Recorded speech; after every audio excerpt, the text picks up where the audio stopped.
Women in the Daingerfield Chamber of Commerce. It's my honor and privilege to welcome you to the Morris County Political Forum. Before I give the rules of the forum tonight, I want to recognize some distinguished officials that are here. First off, County Judge Linda Sue Munkers, Precinct 1 Commissioner Dennis Allen, Precinct 2 Commissioner Weldon Lilly, Precinct 4 Commissioner Todd Freeman, our very distinguished County Attorney Steve Cowan, County Treasurer Nita Beth Traylor, County Tax Assessor Collector Kim Thomason, Constable of Precinct 2 Kerry McCoy, and the County Auditor Shanna Solomon.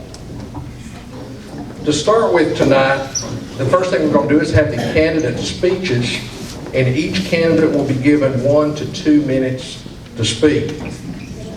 After each candidate has spoken, we'll have an intermission for refreshments and cookies and so forth, and then we will have questions that will be asked of the candidates that are being reviewed by the screening committee. So if you have any questions for any of the candidates or for all of the candidates, this table over here is screening the questions, and they will help you with that. We have a timekeeper sitting on the front, and she will be enforcing the time limits on the speeches. And before I start introducing the candidates, there's going to be some races that are unopposed. I want to recognize them first, and they have not requested to speak, but I'll run through them real quick. We have Morris County Commissioner Precinct 4, Todd Freeman. Republican, Todd is unopposed. We have Justice of the Peace Precinct 1, Nikita Fredia, also unopposed. Justice of the Peace Precinct 2, Jennifer Easley, unopposed. Morris County District Clerk, Gwen Ashworth, unopposed. And the Morris County Clerk, Scott Sartain, is unopposed. And without any further delay, we're going to start with the county judges race. There are 4 candidates. 3 are in the Republican primary and 1 is in the Democratic primary. They are Jimmy Gilliam, Republican, Debra McKay, Democrat, Jim Snyder, Republican, and Doug Reeder, Republican. Each candidate, I'm going to ask you to come to the podium for your speech, and we will start with Jimmy Gilliam.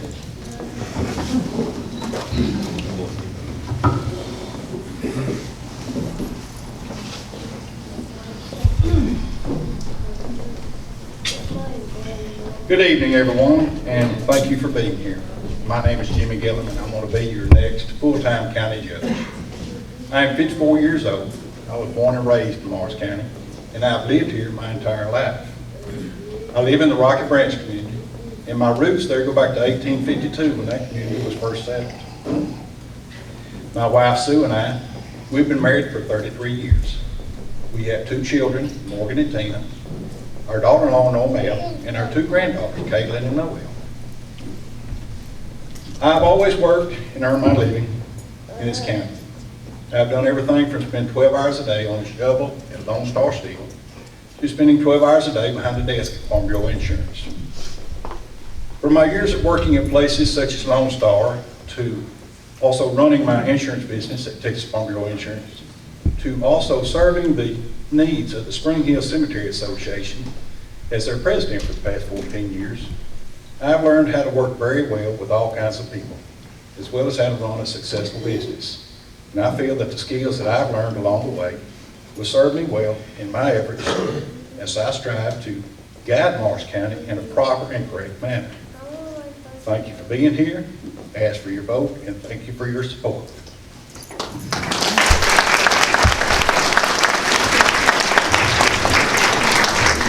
Thank you, Jimmy. Next, we'll hear from Deborah McKay.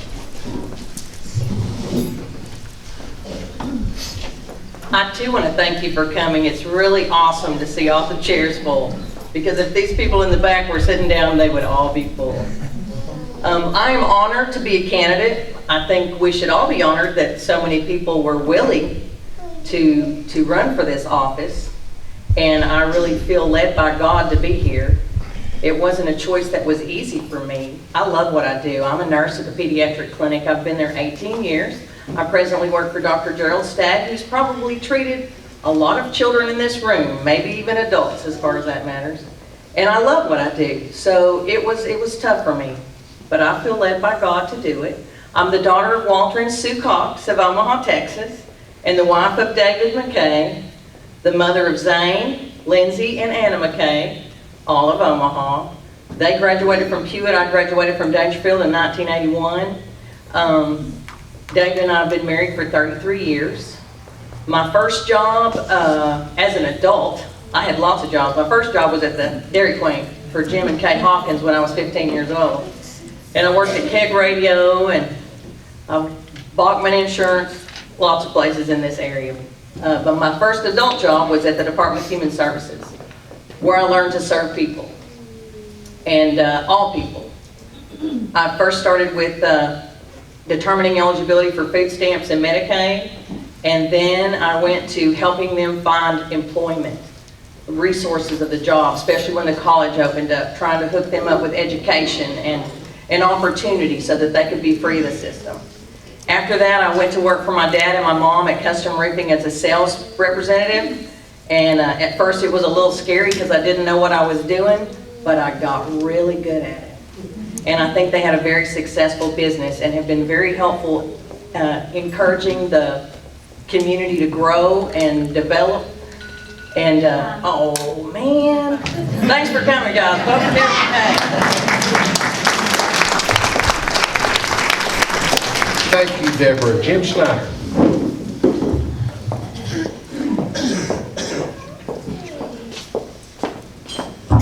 Good evening. Glad everybody is here. It looks like a good crowd. First off, I've never met with or spoken to anybody from Russia. I want to get that out of the way. I've been doing this in this business a long time. Been 26 years this year in the law enforcement emergency services business. And I've met a lot of people. I've got a lot of friends in this community. This community was really good to me when I first moved here in 1978. And working for the sheriff's office all these years, that was the way that I decided to pay this community back for the kindness that they showed me when I really didn't have anything when I first got here. A gentleman told me years ago when I was 17 years old, he said, wherever you work, he said, learn everything you can about that organization and make yourself indispensable and you'll always have a job. And I've used that work ethic every place I've ever been. I did it at the sheriff's office and I do it at the plant where I work right now at U.S. Steel. And we accomplished a lot of good things at the sheriff's office when I was here.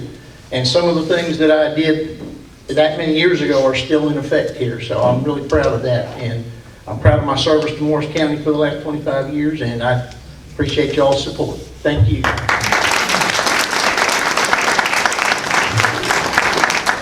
Thank you, Jim. Now, Doug Reeder.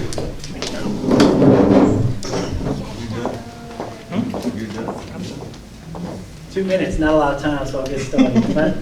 My name is Doug Reeder. I'm a candidate for Morris County Judge, and many of you know me, some of you may not. I grew up right here in Morris County, went to Daingerfield High School, graduated Daingerfield High School in 1990. I met my wife, Angie, in Mr. Spencer's history class in 8th grade right here at Daingerfield Junior High, so I've known her a long time. Angie and I have been married for 25 years. We have 2 children. My oldest son, Zane, is a senior at Texas Tech University. He'll graduate in May with a computer programming degree. My son, Noah, is a sophomore at Daingerfield High School. And Noah's in the band. He plays the tuba. He's a great student. I'm really proud of him. I'm an attorney. I've been an attorney for 15 years. I have my own practice here in Daingerfield. Prior to that, I practiced in Houston for many years. Prior to going to law school, I worked right here at Daingerfield. I worked for Nix, Patterson, and Roach. I'm passionate about this community. You know, I'm passionate about service. I'm a Lion in the Lions Club here in Daingerfield. I'm also the vice president of the Daingerfield Tigers Band Boosters. So you'll see me on Friday nights in the concession stand, or you'll see me out there flipping burgers. Unless you got a bad burger, then it was somebody else. But I'm also a member of South Union Baptist Church out in Jenkins. I'm an adult Sunday school teacher out there. I love my church, I love my church family, and I love to teach. So one of the things I'm really passionate about is teaching that Sunday school class. But I'm here to ask for your vote. I need your help. I want your vote on March 6th for a county judge in the Republican primary. So appreciate it.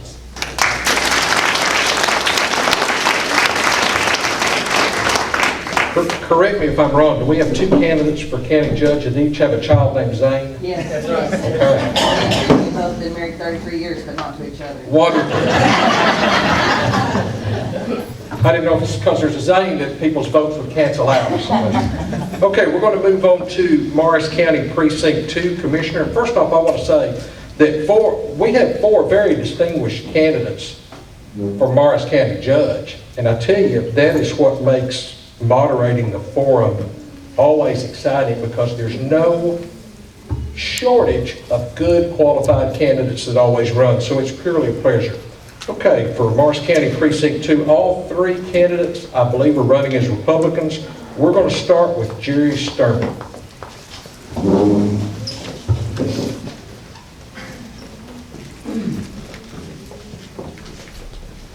Will you show me a hand with 15 seconds to go? I don't get cut off like that. Good evening. I'm Jerry Stoermer. I'm running for County Commissioner Precinct 2. Number one, I want to thank the business and professional women for putting this on.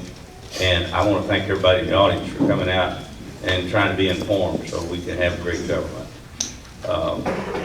My background, I came to Morris County in 1952. Been here, this is my home ever since. So I want this to be a good community for us. My experience, I'm a 22-year veteran, and I did both operations and acquisition. That means we bought and developed new stuff for the military. I'm on the school board. I'm currently the vice president. I've got 12 years in fire rescue and EMS service. I've been the chief for 4 years. So I've had a lot of good leaderships. I've taught junior high, high school, NTCC, and the federal government, plus a couple other places. So it's been fun. My community service, American Legions, the church, schools. I've been a sports official for 50 years. I'm going to work the NC2A finals in about a month. Commissioner job, to manage funds, take care of our roads, taxes, loans, and all the county buildings. I'm sure that I'm the person that can do that for you. Why do I want to do this? This is my home. It's a great place. One of the great things about the military is I got to travel around the world. I've been in several countries other than the United States, including Korea, Germany, Philippines, and I can tell you on our worst day in this country, it is much better than any place I've been. Amen. Okay, 15 seconds, someone wrap this up. I want your vote, but in addition to being, the United States is a great place, I'm fortunate enough to live in Texas, and it's great. And then I narrow it down to this area. Thank you very much. I ask for your vote.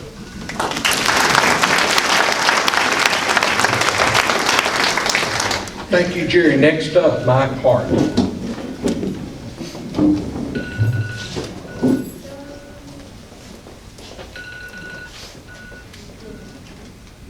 Well, thanks for a nice crowd. Good to see everybody here. Grew up in Lone Star, like many of the rest of the people here. Went to Lone Star Elementary, and Daingerfield High School, Kilgore College, studied engineering. Worked at City of Lone Star as a high school kid, and then out the steel plant. They allowed me to work straight swing so that I could go to school during the day. Went on to Austin to continue education and became an electrical contractor down there for several years. Went from 30 electricians to about 5 back when the savings and loans crashed. So it seemed like a good time to come home, and I did. And became a dirt contractor and forestry contract mostly, and buying and selling equipment, which I think kind of prepares you for this job as commissioner, knowing equipment, knowing where you can buy it right, knowing where you can buy parts right. None of my equipment's ever been John Deere been repaired. We always do it ourselves and learn how. I've been a conservative for a very long time, and some people would even say a right-wing extremist. Anyway, running for commissioner, and mostly because I believe in limited government, and I think that the free enterprise system can do a better job than government or most anybody else is moving our county forward and helping it grow.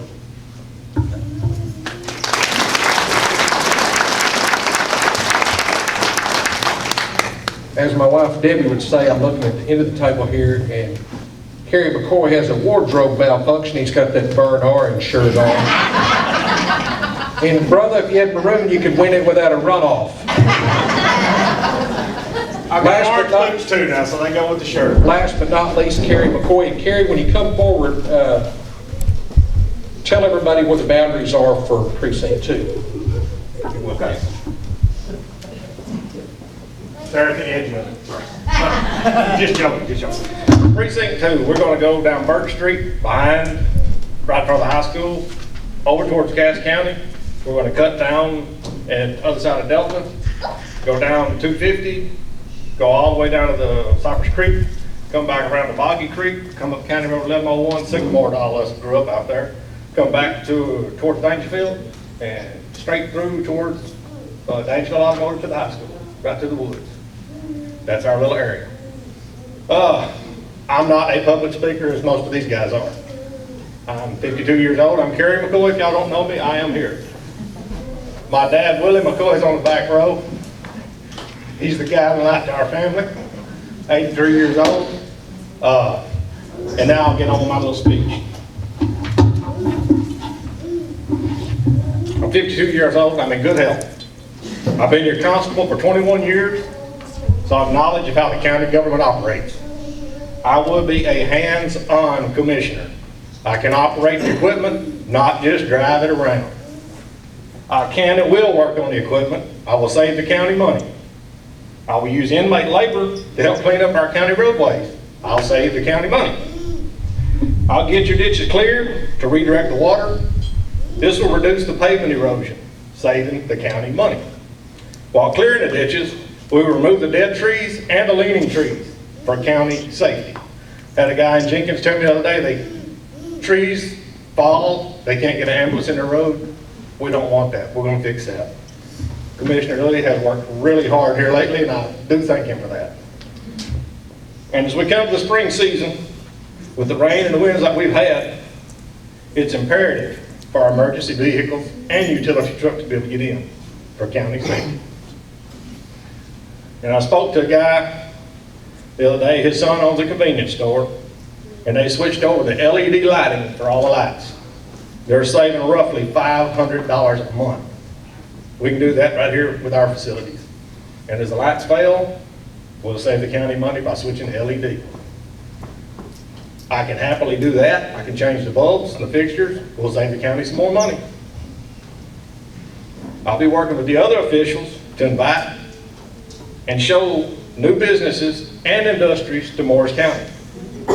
With the internet, we need to be searching out the businesses for Morris County, invite them to come see our area, offer assistance in locating land, buildings, and offer tax incentives.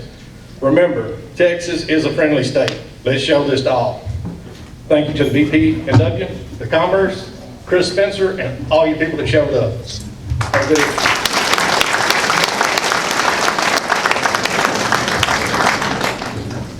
You know, most folks, if they don't know who the governor of the state is, they certainly know who their precinct road commissioner is, for sure. And we've got a terrific commissioner's corps. And why anybody would want to run for commissioner, I don't know, because the target's always on your back every 4 years.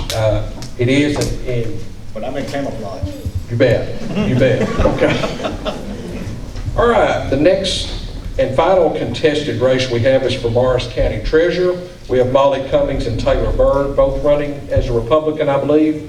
And we will start with Molly.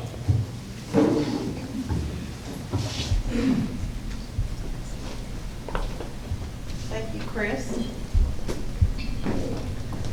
I made the decision to run for treasurer after a lot of consideration and with the support of my husband, David, my family, and my friends.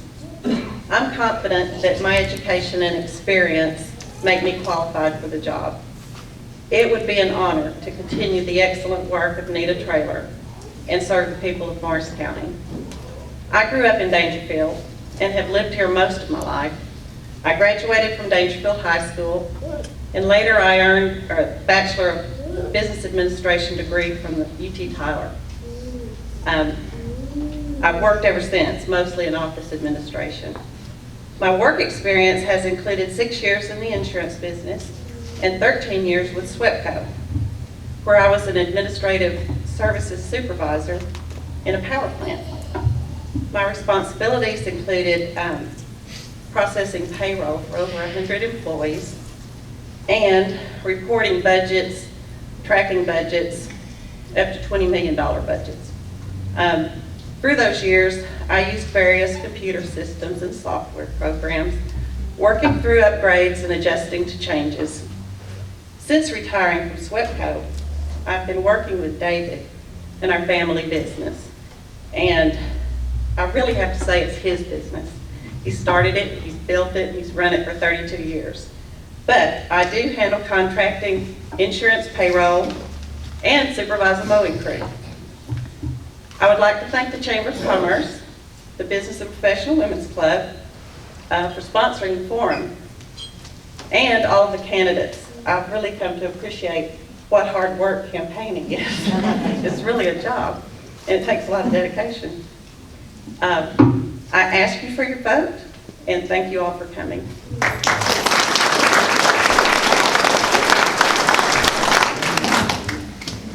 Thank you, Molly. Taylor Byrd.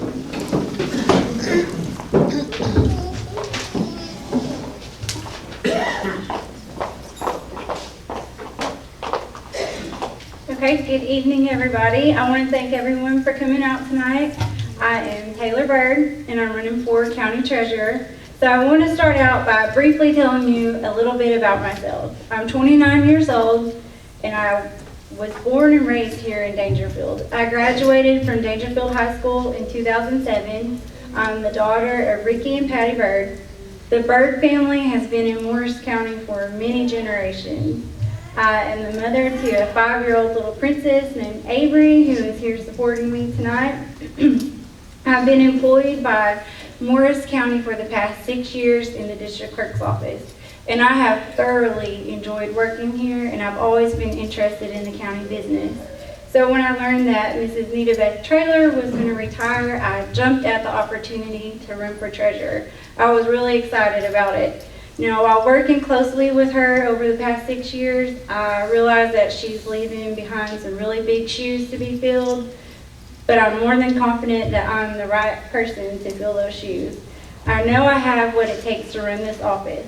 My experience, knowledge, and familiarity with the county business procedures, the complex software system, and the treasurer's office itself will allow me to be a great asset to the county and to the citizens.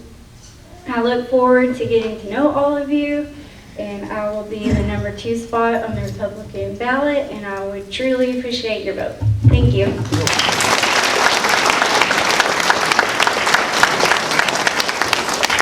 Okay, I encourage you, if you have any questions, we'll go ahead and take a break for intermission, get some refreshments, and if you have questions, come to the table here and fill them out. Is it at this table here, or is it at the back? Okay, Becky, Brazil, will have cards for you. Ask some good questions. And let's go ahead and take a break about 10 minutes. Thank you.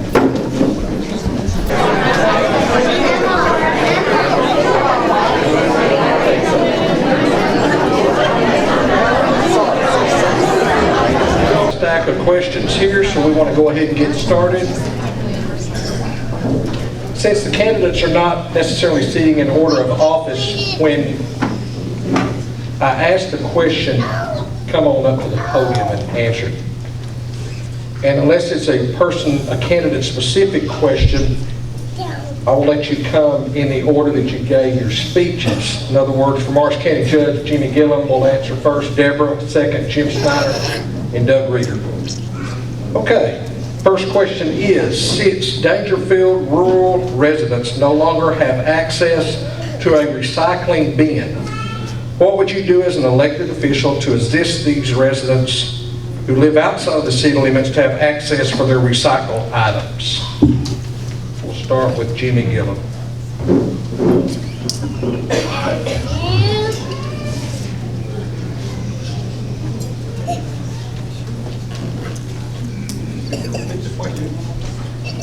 Okay. The question is, since Daingerfield rural residents no longer have access to a recycling bin, is recycling bin redneck for dumpster? Yeah.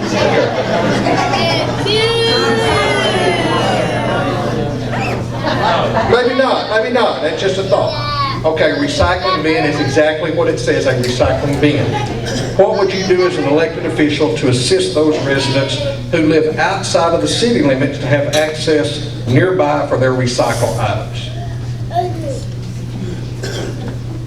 Well, first we would get with the Commissioners Court and we would sit down and strategize to come up with a plan for these people and look at all the options, and we'll check into getting them a recycle bin. To me, that's pretty simple right there. We'll just see what we got to do to get one. It shouldn't be too hard. We just put a little thought into it, collaborate, put our heads together, and go from there. It's like any problem. I think you can work it out if you just work on it hard enough. Just put a little time and effort to it. So that's basically it.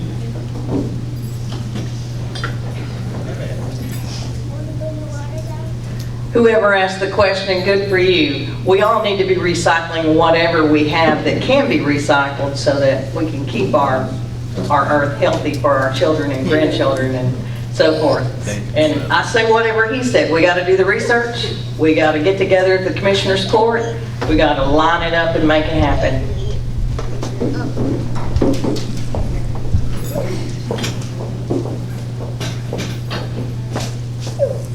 I was sad to see the dumpster leave up there at Brookshire's. So, but anyway, one thing we could do is contact our existing trash pickup places that pick up out in the county and find out if they have recyclable options as far as picking up. We could have a central location somewhere here around the courthouse somewhere. I mean, that'd be one option we could look at, but like I said, we'd have to talk it over with the Commissioner's Court and see what would be available, but that would be one place to look, because the existing trash pickup places are already in the business of recycling stuff, and if we could work out some kind of a contract deal with them, that'd be probably one thing to look at first.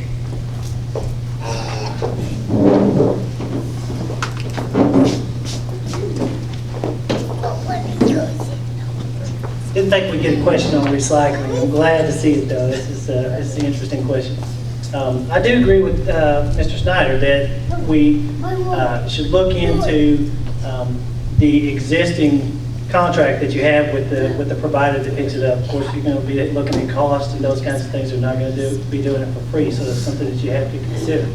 If I understand the question, we're talking about people that are outside, maybe in these far reaches of the county, down these county roads. That's going to be difficult. You know, if it's not having, like Mr. Snyder said, where you have an actual separate bin for them to pick up your recycling, then it's going to have to be some central location, probably organized by precinct, where you have a pickup for this precinct, a pickup for that precinct, you know, one in Cayson, one in Omaha, one in Naples, those kinds of things.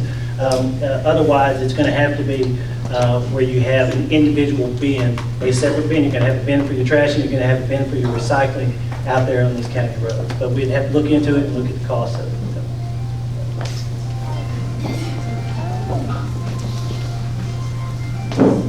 Okay, the second question for the county judge. Observing the towns and communities of Morris County, it appears there's a lack of business.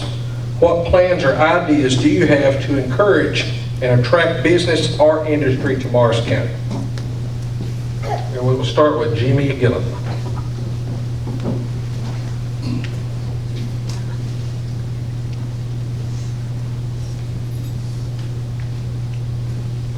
Well, I'm in the sales business anyway, and basically, if we're looking for businesses coming here, we gotta get in sales mode.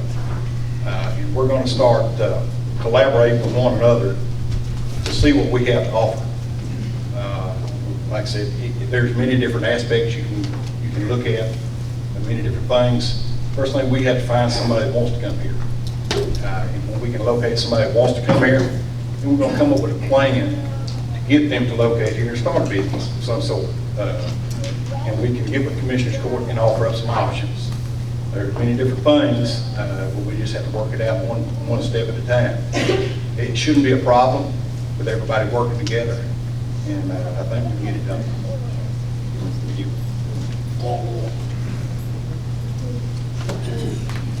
I like this question.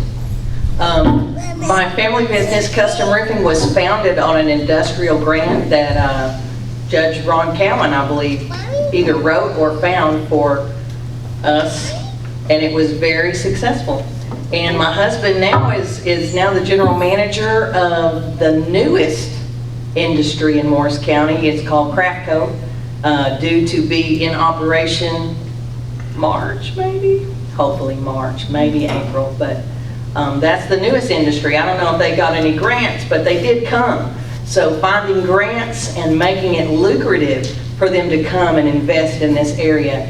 And what we can do is shop local. If it costs more, that's okay. We have to support each other in order for our community to grow.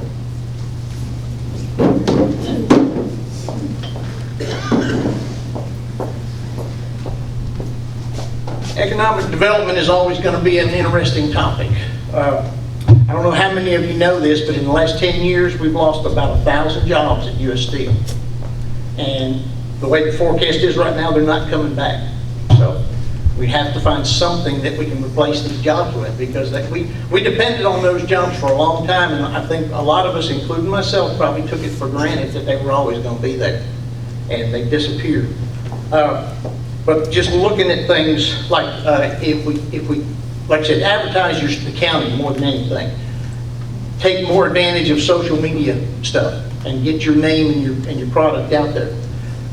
If you can attract people to come to look at a location, get with the Commissioners Court and come up with things, especially, or meet with the cities if it's going to be somebody in Daingerfield or Naples or Omaha or someplace like that, and talk to them about tax incentives. Sewer and water free for a year, to try to get them to come in and put the roots down and put something here. But that'd be the first thing that I think we should look at.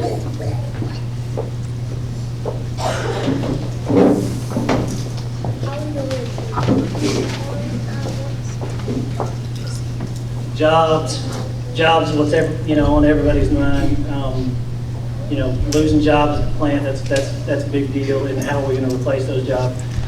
The most common way to attract businesses into your county is by doing it with tax abatements, tax incentives, some kind of incentives to draw them here. And what that is you get a promise from the company that says we're going to hire a certain amount of people over a certain period of time, or we're going to spend so much money on infrastructure, capital layout, where we're building buildings, building facilities over a certain period of time. And in exchange for that, you say, the county's going to offer you some sort of tax incentive, tax abatement, that sort of thing. That's the most common way to attract businesses. Another way that's becoming popular is kind of what's kind of a loan forgiveness thing, where you can set up sort of a loan. Again, it's for a promise for a company to come in, we'll loan the money for this property to build your facility. If you reach your terms, if you employ a certain amount of people over a certain period of time, then we can forgive that loan, and you won't have to pay that loan back. But if you don't do what you promised, if you don't employ those people, if you don't build that building, if you don't set up those facilities, then you have to pay that money back. So it's a win-win for the county. Hopefully those jobs come in. The most important thing I would say is we have to get any business that we can. I think over in Cookeville, I think they have 2 different trailer manufacturing facilities, and they may be small now, but we have to attract those types of businesses. And, whether they're small now, who would have ever thought that Precinct, when I was growing up, Precinct wasn't a big company like it is now. Top Hat wasn't, you know, what it is today. So we have to look for the future, say, we got to get those small businesses in here, let them grow and employ people over a period of time, and look for the future. So. Okay, I'm going to double down on the response that Deborah McKay made about shopping local. And I wound up asking this of all the candidates for each office before it's over with, but we'll start back with Jimmy Gilliam again. If you'll come forward, and what I want to know is, will you support your local merchants throughout the county? And if not, what would be your reasons why you would not support the local merchant?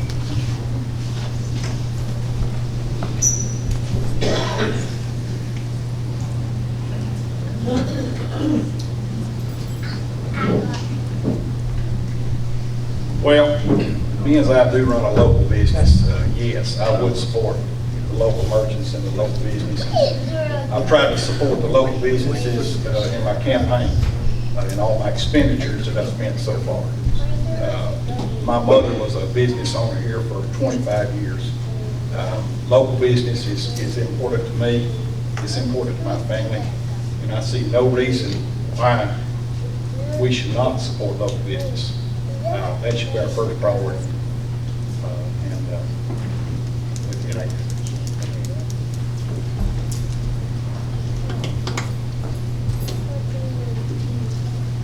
I wish we had more businesses that we could support. I don't like to shop at Walmart personally.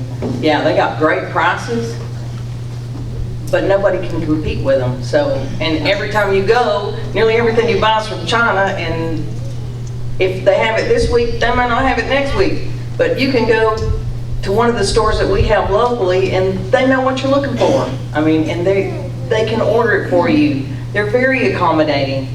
And I just can't say enough how much we need each other and how we need to spend our dollars here, especially like at Christmas time and those times of the year, school supplies. It's the little things that add up. Groceries. We've got Pruitt's in Naples, and I always go to Pruitt's and buy my groceries. Yeah, I could probably save $20 if I went to Walmart, but I'm not going to do it. And I hope you don't either. Shop local.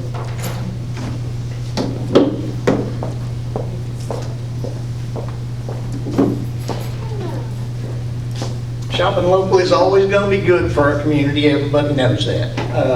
I've been to Bailey's hardware store enough times that they make me a time card, okay? Especially when I'm on a plumbing project or something. But you know, this happened many years ago here in Morris County. We used to have a bad habit of putting restaurants out of business. I don't know if many of you remember. I know she does. But we used to have people come in here with restaurants and they would never last 3 or 4 months and they'd be gone. And I would ask people, why did that business go out? Well, I heard the food wasn't any good. Did you go? No. They listened to somebody else. And I always told them, go there and eat and then come tell me whether the food was bad. But that's the kind of thing, once that gets rolling, stuff like that, it can ruin a business. And I've seen it happen so many times. Outlaws Barbecue was the first place that broke that cycle and came in, and it's still here. And I'm proud to be friends with them. Matter of fact, when they moved into town, I took an entire week of vacation and helped them remodel that thing to get it going. All the pictures you see hanging in there, I own personally, and the ceiling fans and everything. But, I mean, that's the kind of thing we have to do, is if somebody's willing to come here and put a business in, be willing to help them, you know. Jim's wife is a local business owner. What? I said Jim's wife is a local business owner. In Hugh Spring.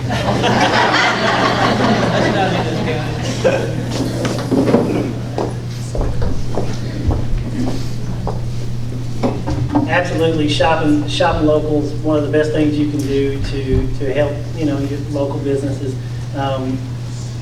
You know, it's a community thing. It's not just like you go to Bailey's or you go to Naples Hardware in Naples. It's a community thing. People there, you know, get to know you. They know exactly. And I'll tell you, you know, there are times you can go to Lowe's, you can go to Home Depot. You're going to get it a lot cheaper. But are you going to find somebody that knows what they're talking about and knows the project you're doing and can tell you exactly what it is that you need.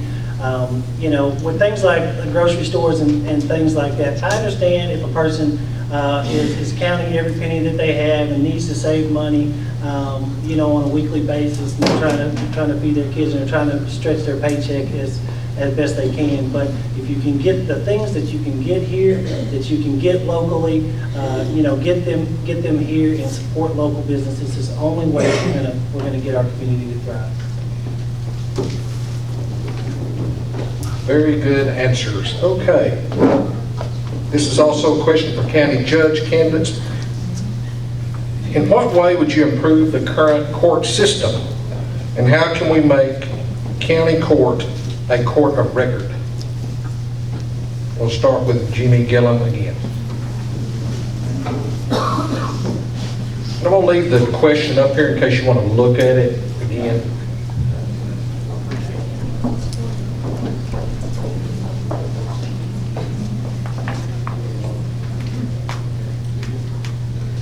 Well, I guess how we could improve our county court system, I would want to work with our county attorney, get some guidance from him over there. I think that's a big thing.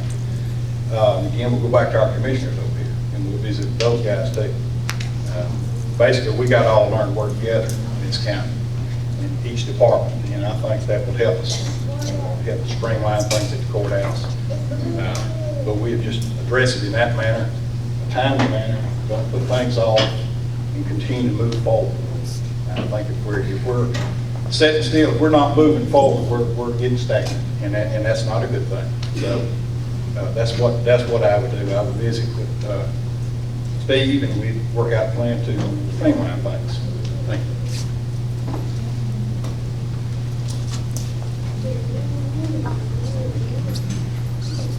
you. Okay, whoever wrote this question, raise your hand.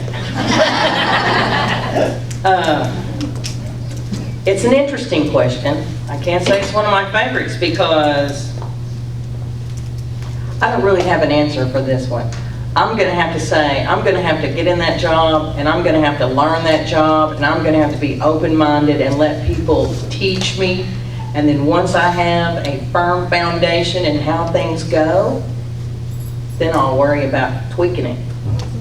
But I will do my best, I will give you my best, and I really think I will be the best.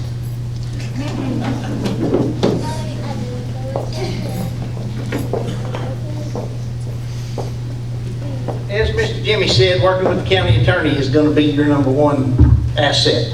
Working with all of our local law enforcement, especially your sheriff's department. You know, when law enforcement agencies work together, there's nothing that we can't do. And I've seen it over years and years of working with these people. We have some great people that are in law enforcement. These folks aren't in it to get rich, in case y'all know how much law enforcement pays. But they're dedicated and they're here to serve, and just working with each agency and working with our county attorney, district attorney's office, and the investigator. And you know, they have an excellent program right now where they're keeping this jail down to a minimum and trying to get some of these people that are just costing the county money, getting them on probation or getting to pay fines and get them out of there. And that's working out great, isn't it, Steve?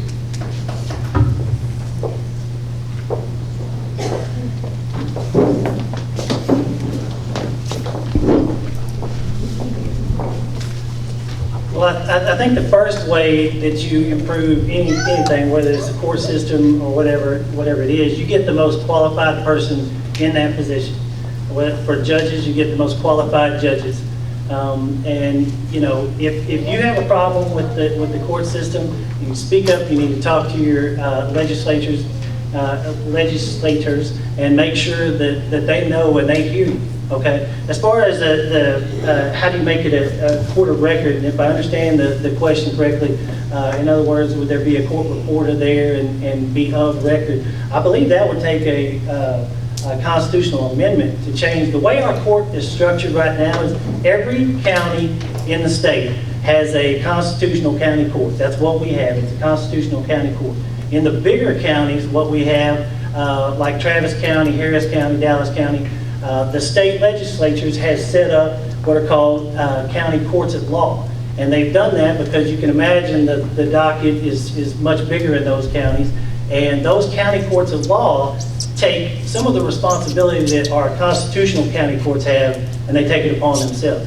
Our court here in Morris County is responsible for probate, it's responsible for criminal misdemeanor, and some civil, okay? In other counties, bigger counties, when you have when you have courts at law, you have, those are responsible. You could have a separate court for probate law, a separate court, some have drug courts, those kinds of things. We don't have that luxury in a small county like this. So our county court, our constitutional county court is responsible for all of that. So how do you improve that? You get the most, for us, in a small rural county, the best way we can do that is to get the most qualified candidate into that position. That's all.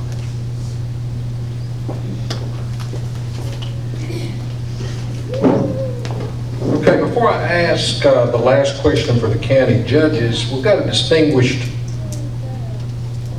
state representative here, Cole Hefner. And Cole, I want to recognize you if you want to speak for 2 minutes. We're going to put you under the timekeeper rule, just like everybody else.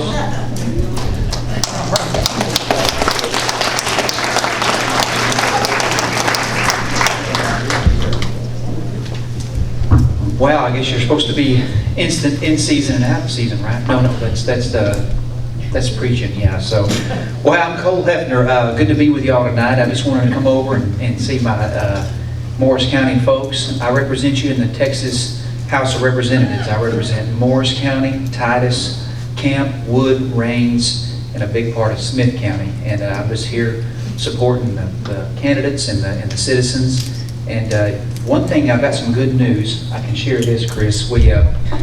Your life, liberty, and property are safe because the legislature is not in session. So you can relax for about 11 more months, and then you better be watching your pocketbook.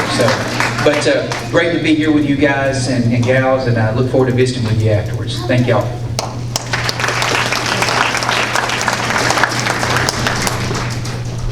Okay, Cole says he doesn't have an opponent in the primary, but he does in the general. When we get, Cole, would you be willing here at the end to answer a couple of questions? Okay, anybody have questions for our state representative, Cole Hefner? Won't you come over to the table and they will assist you with that. Okay, we've got one more question for county judge candidates. Do you plan to be a full-time county judge, or are you going to keep your office and current job and draw a check from the county?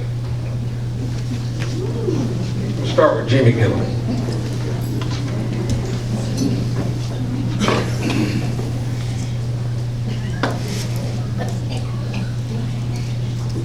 As you know, I'm a self-employed insurance agent. I sell Farm Bureau insurance. When I'm elected, I will be relinquishing my contract with Farm Bureau, turning it back to them, and I will take my retirement from them, and I will be your full-time Morris County judge with no other duties but look after the county.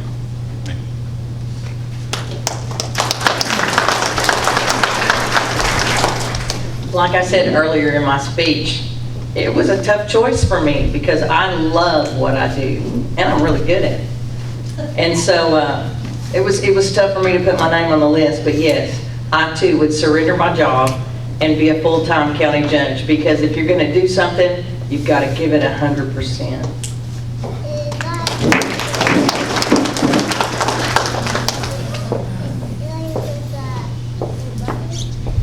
When I told my boss at U.S. Steel that I was going to run for county judge this time, he wished me a lot of luck, and ever since then he's praying that I don't get elected, because I'm in a position right now in our department where there is no one down there to replace me right now. So I'm in a unique position, but yes, I had told him that if I was elected county judge that I would be leaving U.S. Steel after 18 years.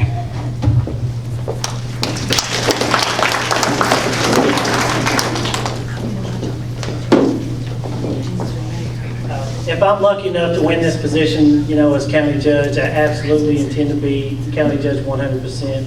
I will keep my law license, but I will be dedicated to being a full-time county judge. The only job I'll have on the side is working in the concession stand on Friday nights.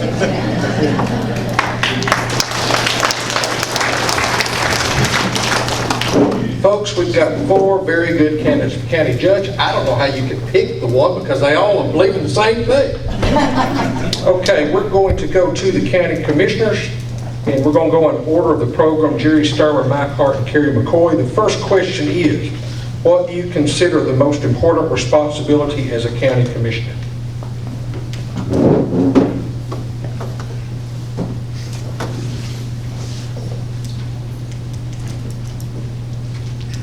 I think that managing the money, planning all the taxes, stuff like that, are the #1 job that the county commissioner needs to do. We also maintain all of the infrastructure. And if you know me from the school board, if we don't take care of our buildings and stuff, it's going to fall around our ears and we won't have anything good. And no, we're not going to build a brand new building every year. So we got to take care of what we got.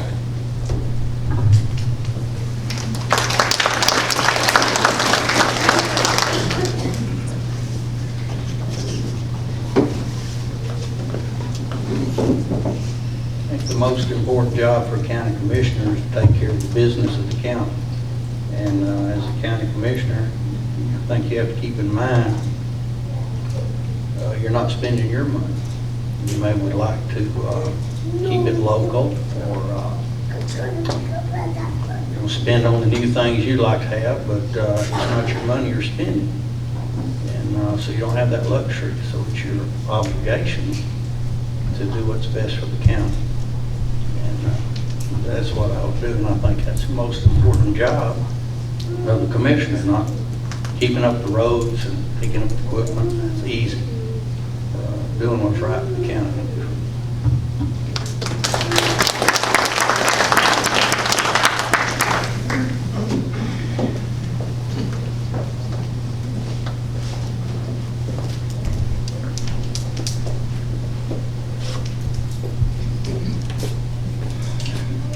That's a hard question. There is no one thing that is the most important for the county. Your money is the #1 priority on everybody's mind. So overseeing the budgets of all the departments, making cuts to them, that is #1. I've been in construction most of my life. Safety, safety, safety, that's #1.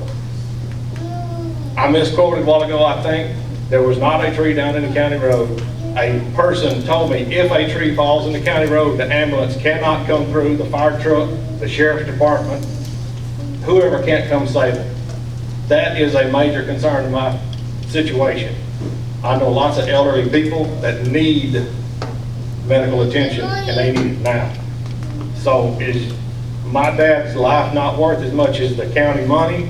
Is your dad's life not worth as much as the commissioner's budget so I can get a new tractor for us, a new copier for somebody? There is no right answer for this one. I'm sorry. I can't give you a straight 100%. The money is it. Safety and human life are also it.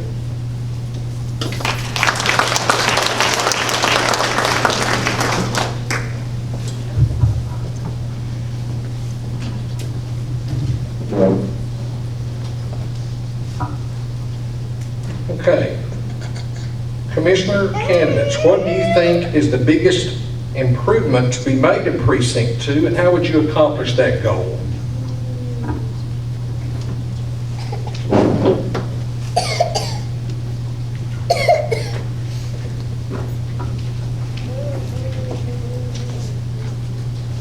From a maintenance point of view, in Precinct 2, the things that, we need to worry about and stuff like that, obviously the roads and the bridges and stuff like that.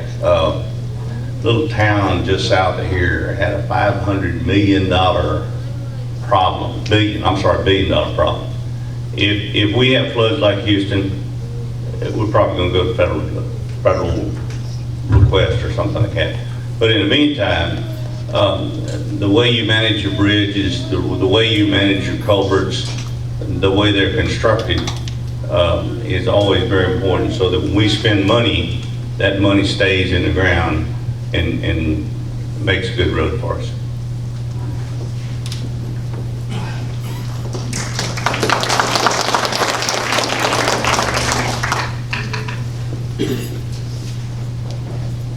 Really, we're pretty well blessed in in Precinct 2, almost every road in the county is paved. Unlike Cass County and some of those that run maintainers up and down nonstop. You wonder how in the world did we pave every road in the county? And today you can't make the bills, meet the bills. I think as far as the roads go right now, they keep the ditches clean, they keep limbs picked up. They've done a good job. About all we lack is patching a few potholes here and there and maybe knocking some bumps out of the road. But otherwise, as far as the maintenance of the roads in the county, they're doing a good job.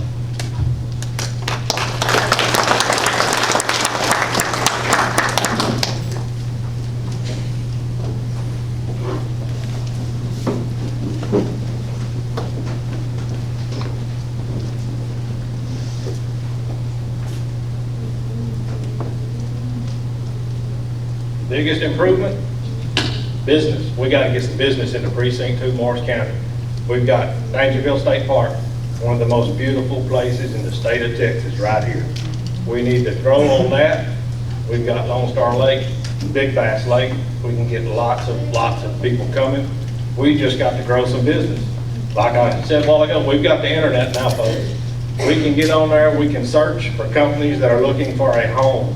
We've got water, we've got electricity, we've got land, we've got manpower. That's what we need to improve right there. And our roads are really good, like he said, Cass County. Sorry for those guys. So.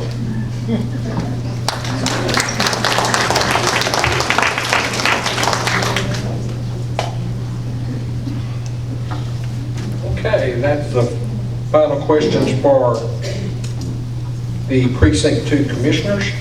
We're going to move to the treasurer's race. And this is a question that we asked earlier of the county judges. And we will go in order of the program, Molly, Cummings, and Taylor Byrd. Question is, do you believe in supporting local merchants, or would you go outside the county to save money? We'll start with Molly.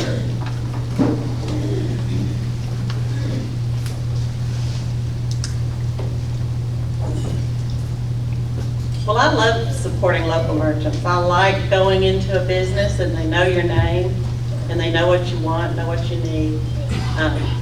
David and I do that as often as we can to shop local. We work in Longview, we work in Texarkana. There are times when we have no choice but to shop where we are. And I'm as guilty as anybody going to Walmart, but I love our local businesses and I fully support them.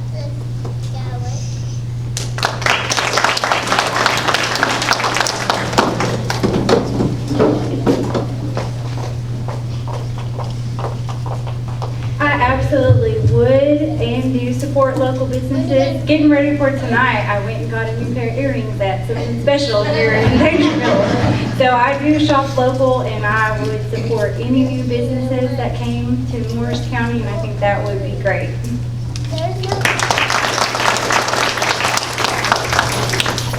Okay, we just have one more question for the treasurer candidates.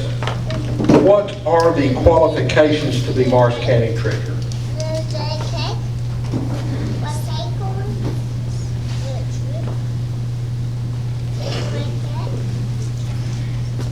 Well, from what I've read and what I've seen, the qualifications are business experience, paying bills, accounts payable, accounts receivable, in and out, making deposits, being the representative for the county at the local banks, preparing the budget reports for the county commissioners, doing these things in a very accurate, timely manner.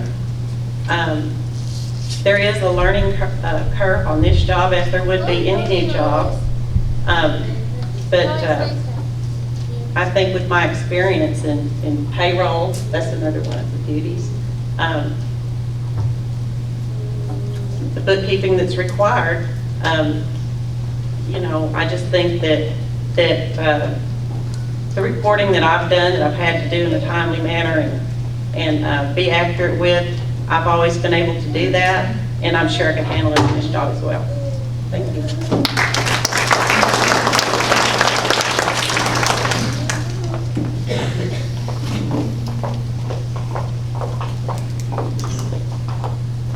If you were to look at the Texas Association of Counties, it doesn't list any qualifications for treasurer per se.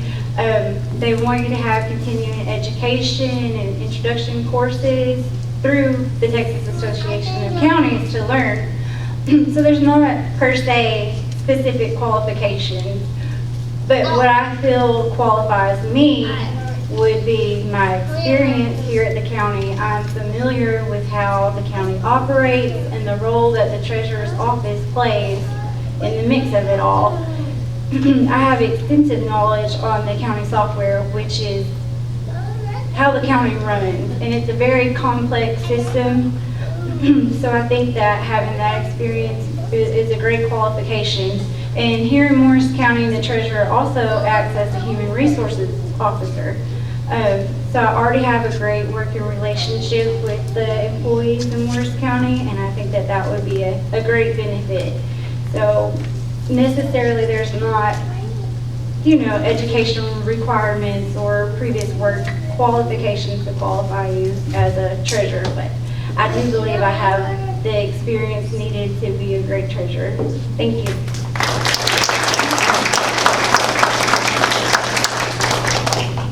Okay, and I want to mention that these are three open races. We've got Linda Sue Bunkers retiring. We have Nita Beth Tramer in the treasurer's office, and we have Weldon Lilly. And I just want you to know that those three individuals have represented Morris County with character and with class.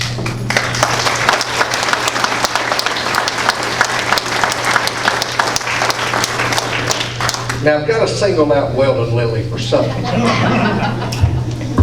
Weldon squeaks when he walks. There he is. Okay, he squeaks when he walks. And my Uncle Jerry tells me that there's one thing about Weldon. He will spend the county's money just like it's his own. And I know when he's come in my grocery store before and bought something, I have to go check the cost on it because I'm bound to be losing money if Weldon's here buying it. But I just wanted to let everybody know the rich history and heritage that we have in Morris County that's embodied by these public officials. And now I want to move to Cole Hefner. And we have a question for Cole. And right now, folks only have one, so if you've got a good zinger for him, let's write it down real quick and get it to me. Okay, Cole Hefner.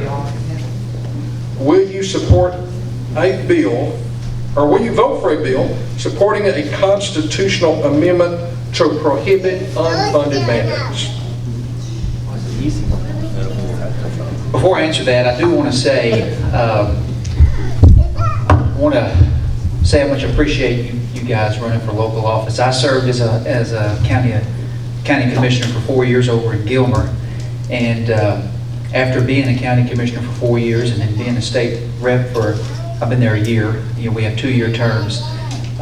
What you're doing here is a whole lot harder than what we do, and it's a whole lot more important. And a lot of folks don't realize that, but Judge Munkers, you can attest to this. It's what you do will affect people's lives more directly and more drastically than anything we will ever do. So, and then when you take those votes and make those decisions, you go down to the grocery store or the hardware store, and you're going to see the people that those decisions affect. And so, I admire you for what you do, and it's an extremely important job. But yes, I actually did support a constitutional amendment to ban unfunded mandates down to our counties. And while the state created the counties, the state created the cities, they do have authority, but it's not right for the state to say, we're going to kick down these mandates, these fees to the local level, and then go beat our chest about how we didn't raise taxes. And we'll brag about not raising taxes and balancing the budget. And balancing the budget, we are required by law. That is the only bill we're required to pass when we go to Austin is the budget. And then, but to pass those down and then say, we didn't raise your taxes and we balanced the budget, if we're kicking that down to the people, it's not the right thing to do. So, but I did vote for that bill. We had that bill in the House, and we supported it. So, is that all we had? I better duck while I No, we're going to have one more. Okay. Okay, as you know, In water terminology, Region C represents North Texas and Dallas. Region D is Northeast Texas. And the proposed Marvin Nichols Reservoir, what is your position on that and how to meet the growing needs within the Sulphur River Basin and beyond? My first instinct is to protect people's private property rights. If we don't have private property rights in America and in Texas, we don't have much. And so I think we've got to be careful that we don't just let Dallas come in here and run over us and take our water. And so we have to defend our private property rights and try to prevent them from just running over us. So it's a tough one because in Texas we're growing in population real fast, and that can be good, but it also brings its challenges. And so, but most of our people are coming to the city, so the representation is more urban and more urban. So there's less rural representatives. So people like me and Chris Patty, Gary Van Dever, and our neighbors over here, you know, we're getting to where we have a little more area and a little more area, and the cities are getting more and more voice in Austin just because of the sheer number of people. And so I think it's something that we need to be looking for, we need to be watching for, and kind of be out in front of this thing. But like I said, I always refer back to my basic principles when you get in a touchy situation. You know, parental rights, property rights, these rights that are the foundation of our country. So that's kind of where I would be coming from on that issue. Okay, you're going to be like Lieutenant Colombo here and say, sir, just one more question. Okay. As you know, in small rural counties, public school districts employ a large number of people. What are you doing at the state level to fight for our kids' education and keeping teachers in the profession?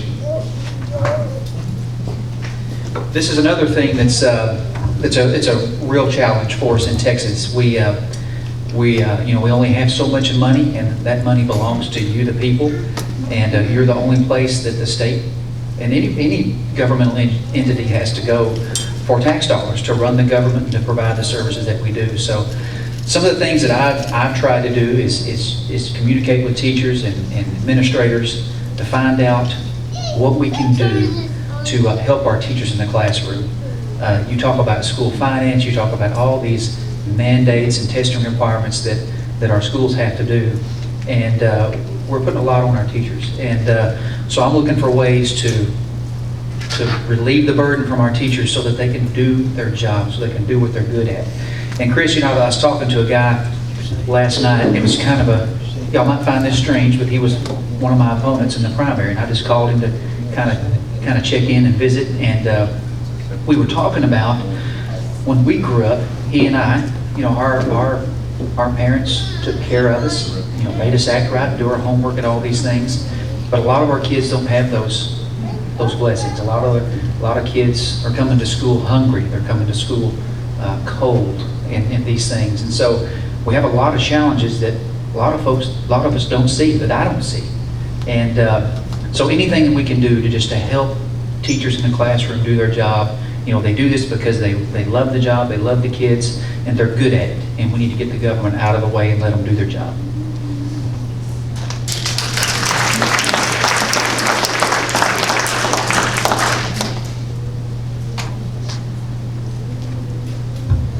We have another question.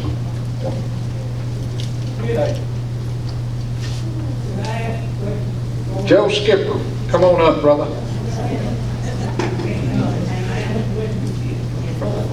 He wants to ask a question from back there. Let me bring you the mic.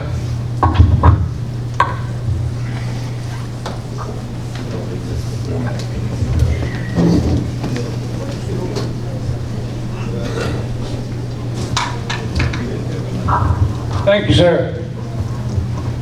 Mr. State Representative, I know that you did a lot of work this year. I know you got a bill passed where teachers can carry weapons at school in their cars, I believe is the way it is. But my question is, you know, the Constitution of Texas requires the state to fund public schools. Right here in Daingerfield now, they're only funding about 40%. The rest of it's having to be raised through taxes. And then we got a group of folks up there that want to enlarge public schools with private schools, charter schools, and homeschool. Now, I don't have a problem in the world with homeschool, or charter schools, or private schools. But the state can't stand to finance all those schools. Let's have good public schools and forget about all that trying to finance everything. I know. When you was here last year, you told us that you homeschooled your kids, and that's great. If you can afford to homeschool your kid without getting state money, no problem. But we have really got to do something about funding public schools. Oh, one other thing. You know, we got a lieutenant governor that's pushing all this school financing. He's trying to get vouchers so that he can pay that money out to private schools, charter schools, and homeschool people. Think about that. Think about whether we need a lieutenant governor like that or not. When Joe Skipper talks, people listen. Okay, I'm going to tie this other question in with it because it's almost the same. How do you feel about the state not fully funding public schools? This puts the burden to raise property taxes in order to fund our public schools. School finance is one of those, it's a mess. It started off a mess, and then it's been band-aided and patched, and it's an even bigger mess. And so that's something that we have, in the interim, my staff has started, and in fact, just last week, had a meeting with the Deputy Commissioner of Education, and her specialty was the financing part. And it's a mess. So if you do something that helps our schools, well, then it hurts the Dallas school. If you do something that helps the Dallas schools, it hurts our schools. So it's just really hard to do anything to make it to help everybody, because it's just a messed up deal. And so anyway, it's something that we're working on.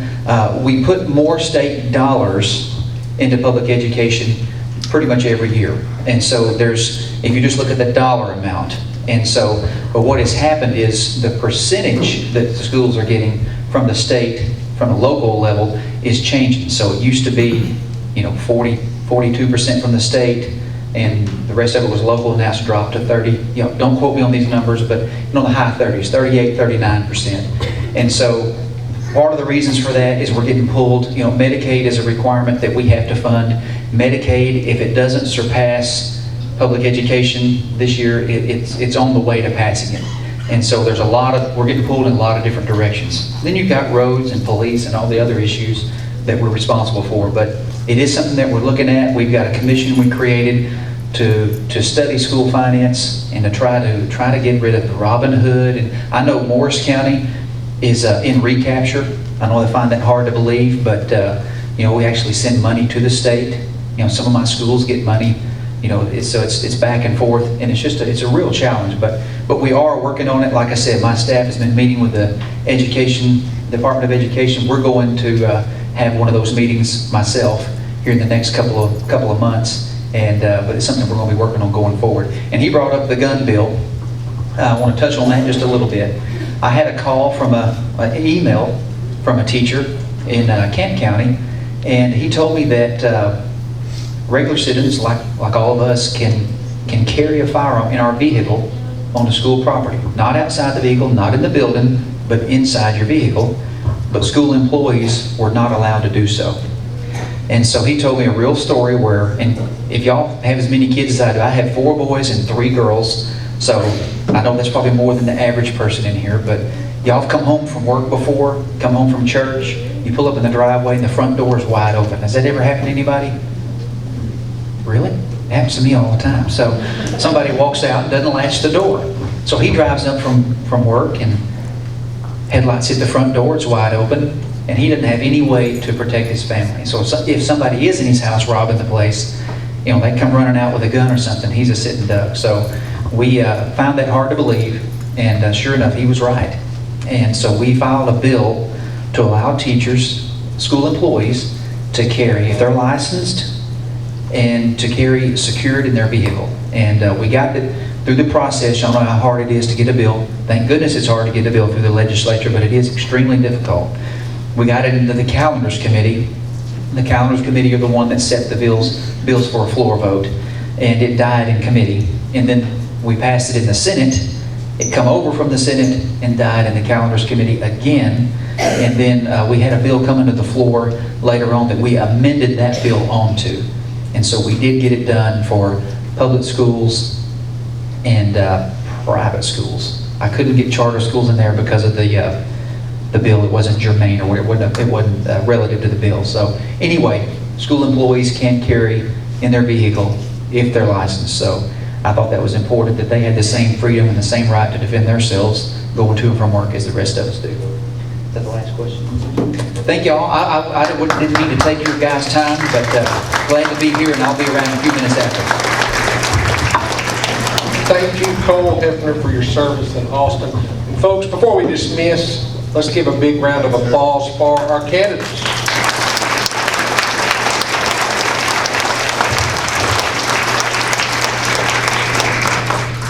We've got terrific candidates, and one final thing that I want to say is when you're making up your mind who you're going to vote for, this is a very important choice, but remember this. The most important choice that anybody in this room can ever make is that decision for Jesus Christ. And I want to say that as we dismiss. Thank you very much.